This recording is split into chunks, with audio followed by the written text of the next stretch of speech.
Assalaamu calaykum. Maanta waxaan idiin soo dabinayaa gabadhan lagu magacaabo Sasha British ee u dhalatay dalka Amerika. Gabadhan waxay tiri boqolkiiba 90 waxaan waaye jirkaygii oo runtii jeexjeexmay. Sidoo kale waxay tiri waxaan waaye labadeedii gamcood iyo labadeedii lugood. Sidoo kale waxay tiri markaan muraayad hor istaago aad ayaan iskaga baqaa. Saasay tahayna haddana nolosha marnaba iskuma ay dhiibin. Maanta gabadhan ayaan idin wadaagayaa qisadeeda iyo waxa ka dambeeyay inay ku dhacdo dhibaatadaas oo dhan. Haddaba 2020 bishii May iyada oo hurida apartment ka mid ah dalka Mareykanka ayaa waxa dhacay in apartmentkii amba meesha ay huruday uu ka qabsamo dab.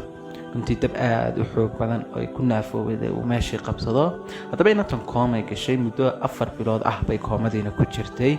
koomadii muddada 4 bilood ay ku jirtay markay ka soo baxday koomadii aad bay iskaga naxday waxayna ku soo baraarugtay iyadoo labadeedii gamcood iyo labadeedii lugood iyo jirkeygii iyo wixii dhan ay weyday. weliba lugaheeda iyo gamceheega waxay u weyday infection ku fiday jirkeega. markaasaa looga gooyay labada lugood iyo labada gamcood. haddaba waxyaabay la yaabisay tiri aad u la yaabay waxay gabadhii neereskayda ay xanaaneysay micnaa ilaalinaysay oo mar walba ooyeysa oo jirkeega ka naxsan. haddaba markaas muraayad isku eegtay runtii aad bay jirkeega uga baqaysay iyadii lafteedu oo runtii jirkeega oo dhan aad buu u gubtay.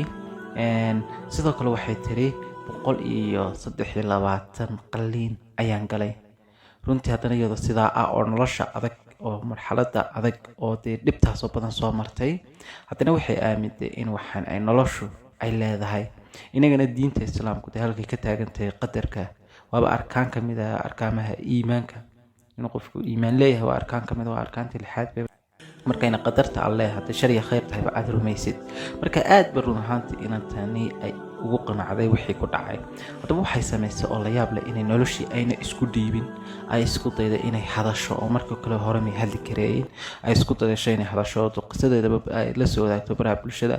sidoo kale waxay isku dayday inay wax cuni karto inay suuliga aadi karto inay socon karto oo nolosheeda ma istab ilaa markii dambe tiri aad baan u fiicanahay oo markii dambe ay furatay ay ku soo biirtay aaladda social media si ay u dhiirigeliso dadka nolosha isku dhiibay ama dhaawac soo gaadhay darteed nolosha iskugu dhiibay.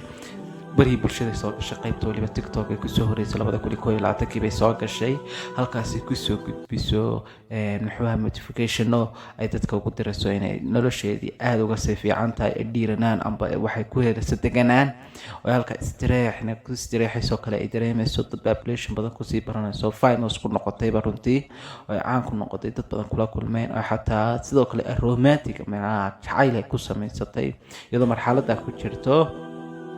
hablaha haddaba badanka halka ku dhiirigelinaysa isku kalsoonayna waxyaabaha ay tiri waxa meesha u furtay TikTok waxbayna hablaha ku dhiirigeliya. haddaba maxaynu qisada ka baranaynaa amba inta ku dhacday ayna ka fahmaynaa.